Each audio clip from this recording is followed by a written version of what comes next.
তৃতীয় দফায় শনিবার রাজনৈতিক দলগুলোর মধ্যে প্রথমে বিএনপির সঙ্গে সংলাপে বসবেন প্রধান উপদেষ্টা ডক্টর মোহাম্মদ ইউনূস। সকালে উপদেষ্টা পরিষদের বৈঠকে এই সিদ্ধান্ত নেওয়া হয়। এদিকে জনপ্রশাসন মন্ত্রণালয়ের সিনিয়র সচিব মোখলেছুর রহমানের বিরুদ্ধে আসা সংবাদের সত্যতা যাচাইয়ে কমিটি গঠন করা হবে। সন্ধ্যায় রাজধানীর ফরেন সার্ভিস একাডেমিতে প্রধান উপদেষ্টা প্রেস সচিব শফিকুল আলম কথা জানান। তামান্না তাহসিন খানের প্রতিবেদন। প্রধান উপদেষ্টার কার্যালয়ে ডক্টর মোহাম্মদ ইউনূসের সভাপতিত্বে অনুষ্ঠিত হয় উপদেষ্টা পরিষদের বৈঠক। এ সময় আগামী ৩ বছরের রপ্তানি নীতির খসড়া, কাতারের সাথে বন্দি বিনিময় চুক্তি, মালদ্বীপের কারাগারে আটক সাজাপ্রাপ্ত বাংলাদেশি বন্দীদের দেশে ফিরিয়ে আনার চুক্তির খসড়ার অনুমোদন এবং পানি ও নিষ্কাশন সংরক্ষণ কর্তৃপক্ষ অধ্যাদেশের খসড়ার নীতিগত ও চূড়ান্ত অনুমোদন দেওয়া হয়।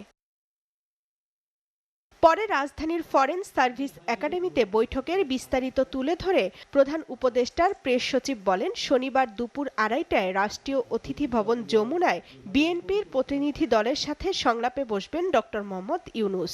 পলিটিক্যাল পার্টিগুলোর সাথে আলাপটা শুরু হচ্ছে শনিবার ২:৩০টার সময়। প্রথম দিন বিএনপি থাকবে, এটুকু আমি বলতে পারি। এরপরে তো আরও বাংলাদেশের প্রধান কিছু পার্টিগুলো থাকবে। বৈঠকে ডিসি নিয়োগের বিষয়ে জনপ্রশাসন মন্ত্রণালয়ের সিনিয়র সচিবের অনিয়মের প্রতিবেদন ও শ্রমিক অসন্তোষের স্থায়ী সমাধানের বিষয়েও আলোচনা করা হয়েছে বলে জানান তিনি।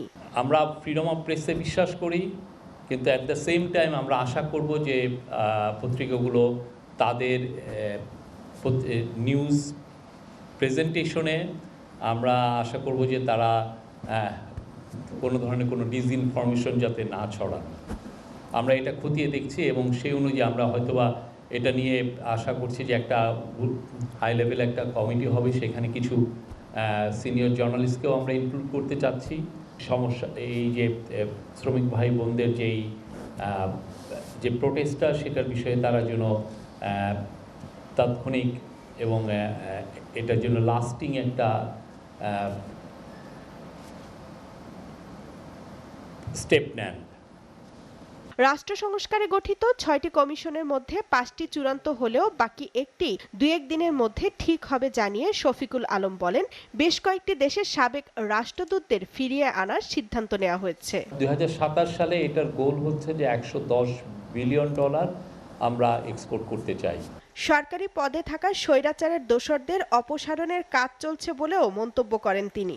এই গভর্নমেন্ট চাবে না যে এনাবলাররা আবার বিভিন্ন ইম্পর্টেন্ট পজিশনে থাকুক। তামান্না তাহসিন খান, এসএ টিভি, ঢাকা।